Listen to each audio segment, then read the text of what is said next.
Assalomu alaykum, aziz yurtdoshlarim, hurmatli kuzatuvchilarim. Barchangiz bilan bugun yana mana efirdaman, yana yuzlashib turibmiz azizlarim. Xiyonat bo'lsa ham, bir-birimizni ko'rmasakda ko'ngillarimiz yaqin, ancha bir-birimizga yaqin bo'lib qoldik. Mana kasallarimiz yaxshi bo'lib, Xudoga shukur, oyoqqa turganlar, ilohim, bundan keyin kasal bo'lmang, hech qachon kasal bo'lmang. Kechagi gripp va buyrak kasalliklariga chiqarganimdan keyin yana buyrak kasalliklar bo'yicha ham shu xronitskiy buyrak kasallariga nima deysiz debdi, men unga ham nima qilib qo'ydim, efir tayyorlayapman. Xudo xohlasa efirlarim yana chiqadi. Shu damlamadan tashqari o'sha xronitskiy kasalligi borlarga va tibbiyotda ham qanaqa dorilar o'sha nima qilingan, ichish kerak, shular haqida ham sizga ma'lumot beraman. Lekin bugungi mavzuimiz umuman nima deydi, boshqa mavzuda, chunki bugungi efirimni qilmasam bo'lmasdi. Kelinglar, bugun mana masjidlarimizda ham domlalarimiz erkaklarimizga bir chiroyli ma'ruzalar qilyapti. Shu fursatdan foydalanib biz ayollar ham biroz gaplashamiz. Bugungi kiyimim ham shu nima deydi, juma kunlarda milliy kiyimlar kiyinglar degani uchun men sizlarga o'zimizni milliy kiyimda mana chiqish qilishiga harakat qildim. O'zimizni milliyligimizga ko'z tegmas azizlarim.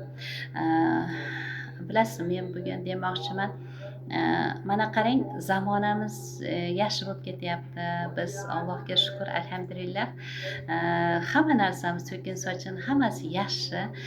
Lekin bir bilasizmi, bitta judayam achinarli tomoni shunaqa bo'lyaptiki, to'ylarimizni ixchamlashtiringlar deb nima qilib prezidentimiz Shavkat Mirziyoyev shunaqa bir yaxshi nimalar bilan chiqdi. Bu juda ham yaxshi taklif bo'ldi, chunki ko'p isrofgarchiliklar bo'layotgandi. Chunki o'zimiz mana to'yga borganda ko'ramiz, yegan narsamiz yarim kosa ovqat bilan ozgina salat yeymiz, qolgan narsa ketmaydi. O'zi insonni nima deydi, oshqozonimiz o'ziga yetarlicha nimani olgandan keyin shu dasturxonlar shunday qolib ketyapti. Lekin unga juda katta nimalar, nima deydi, isrofgarchiliklarga yo'l qo'yilyapti. Men o'ylab qolamanda, shu to'ylardan kelsam nima qilarkin, shu qolgan nimalarni, qolib ketgan shuncha masalliq nima bo'larkin deyman. Men shunaqa bir ko'rganim, o'zimni guvohi bo'lganim, yaqinlarimizni to'ylarida shu qozondagi oshlar va dimlamalar hech kim yemagan. Insonlar turib ketgandan keyin o'sha qozondagi ovqatlar ertalabga yoz bo'lgani uchun achib qolgan, yeyishga yaroqsiz bo'lib qolgan. Qancha ichidagi go'shtlar, masalliqlar bilan yerga to'kilganda, agar buni gunohligini bilganimizda edi, endi bizga ayollarimizga shu bir nima bor, nima deydi, bizni o'zimiz qozon yuvganimizda ham shu qozonimiz tagida qolgan guruch bilan ozgina shu ovqatimizdan qolgan nimani ham bir отходga to'kib yuborsak, shu ichida shu bo'lsa, guruch nimalari bo'lsa, shu uchun ham biz javob berar ekanmiz. Shunaqa buni uvoli yomon ekanda. Endi mana to'ylarimizdagi to'kilgan nimalar besarob bo'lyapti-da, shu osh ovqatlar besarob to'kilyapti. Bular shu itlarga, nimalarga berilyapti. Hamma narsani aralashtirib to'kib nima qilyapmiz. Endi bu bizni nimaga olib keladi? Bu bizga ko'zimizga ziyoni bor. Isrofgarchilik bizni bu kambag'allikka, gadolikka va mana shunaqa yomon kasalliklarga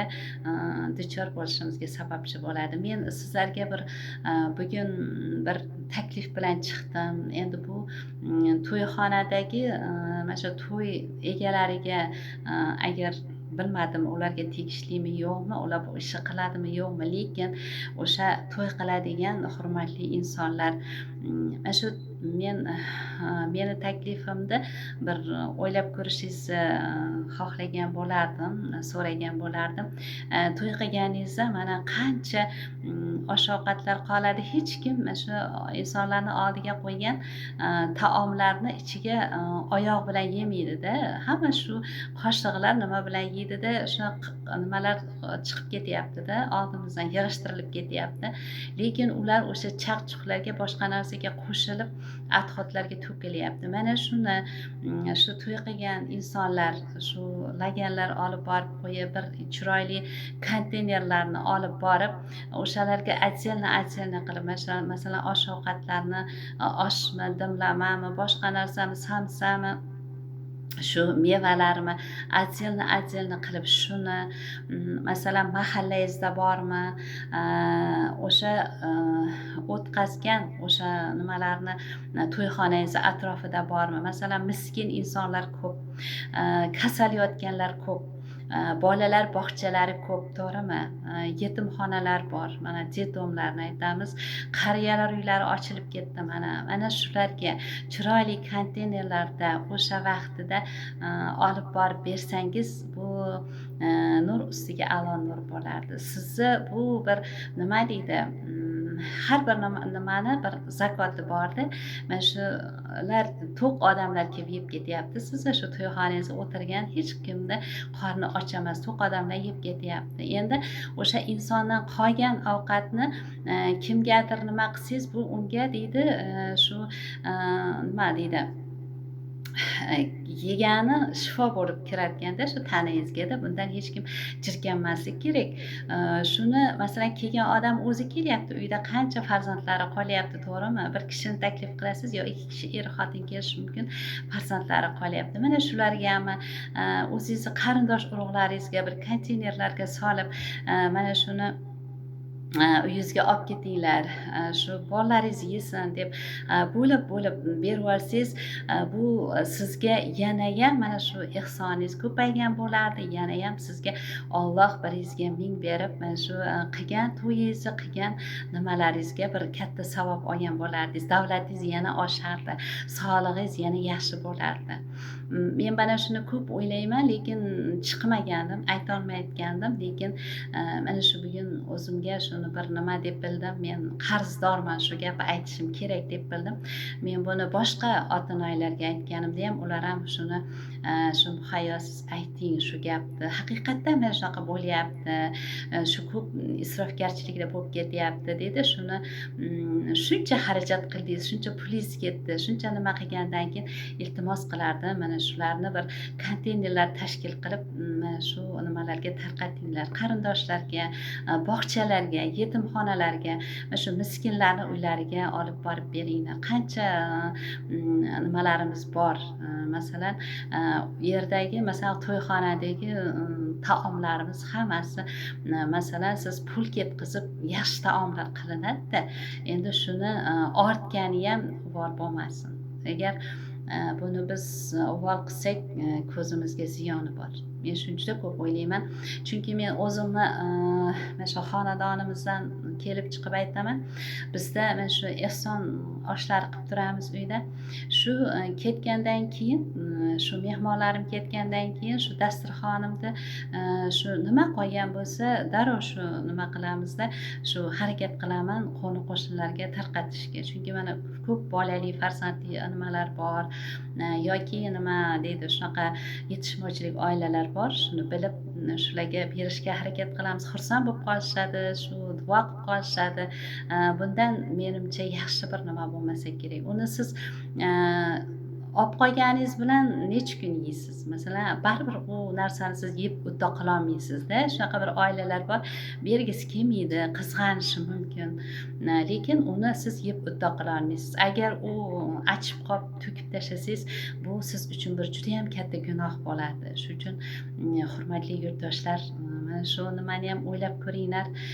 Meni taklifimni ham shu to'y qilayotganlarga, mana shu efirimizni ham bir nima deydi, like bosib, tarqatib, mana shular ko'rib, xalqimiz mana shuni eshitib shundoq bir tashkil qilsak, endi siz bunga nima deysiz bilmayman, lekin men o'zimni nimamdan kelib chiqib shuni xonadonlarimizdan kelib chiqib shu to'yxonalarda ham mana shuni tashkil qilsak degan bir nima bilan chiqyapman bugun sizlarga.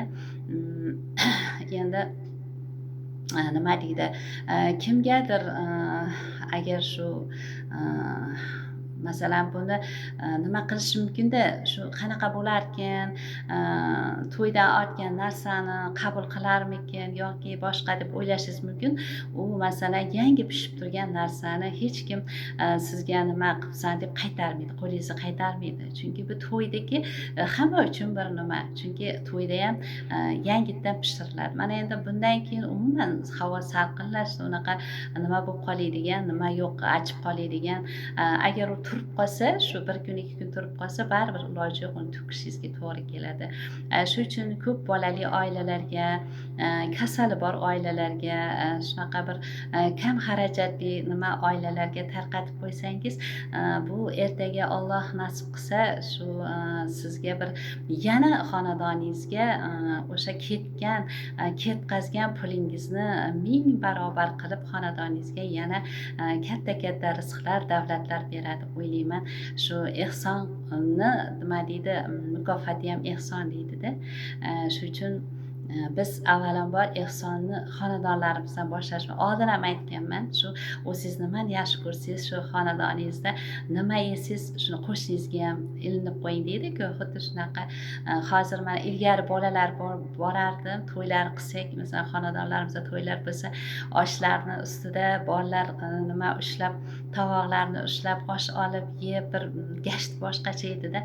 Hozir endi yo'q, uyat bo'ladi deb hech kim bola olib kelmaydi. Hozir o'zingiz borasiz, o'zingiz kelasiz. Bolalarimiz uchun bu to'y ham begona bo'lib qoldi-da.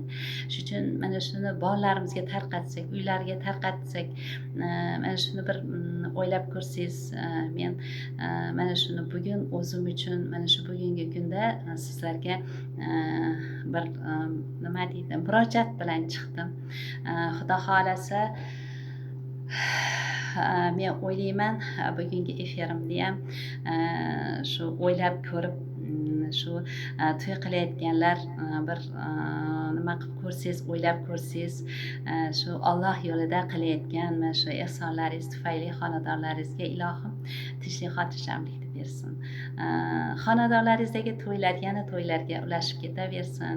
Yomon kulfatlar, ofatlar qaytsin ilohim. Shu boshqa joylarda bo'layotgan shu yomonliklar ham, shu urushlar ham to'xtab ketsin. Men shularni ko'rib ham aytaman, hozir qancha joylarda urushlar bo'lyapti, odamlar boshpanasiz qolyapti, kiyimsiz qolyapti, bolalar yig'lab mana boshpanasiz qancha nimalar, go'daklar qiynalishib, hatto o'lib ketishyapti-da. Endi biz agar to'qlikka sho'xlik qilsak, Allohning qahri keladi deb o'ylayman. Mana shu bugungi taklifimni ham o'ylab ko'rib, o'zlaringizni bir siz ham bunga nima deysiz? Sizni ham nimalaringiz men uchun qiziq va boshqalar ham bir-birimizga agar shuni ilinsak, Xudo xolasa hammasi yaxshi bo'lib ketadi. Shu to'ylarimizni ixchamlashgani yaxshi bo'ldiki, yana ham o'shandan ortgan nimalarini yana ham o'zimiz yaqinlarimizga, shu miskin oilalarga, kasallarimizga tarqatsak, nur ustiga a'lo nur bo'ladi. Bir Allohni yana bir nimasiga, nima deydi, roziligiga musharraf bo'lardik deb o'ylayman. Barchangizga sog'lik, salomatlik tilayman azizlarim. Xonadonlaringizda ilohim to'ylar bo'lsin, yaxshi kunlar bo'lsin. Farzandlarimiz hammasi ham baxtli bo'lsin. Mana shunaqa yaxshi kunlarda ham ehson qilishlar hammamizga nasib qilsin. Sog' bo'ling, charchamang. Yana ko'rishguncha.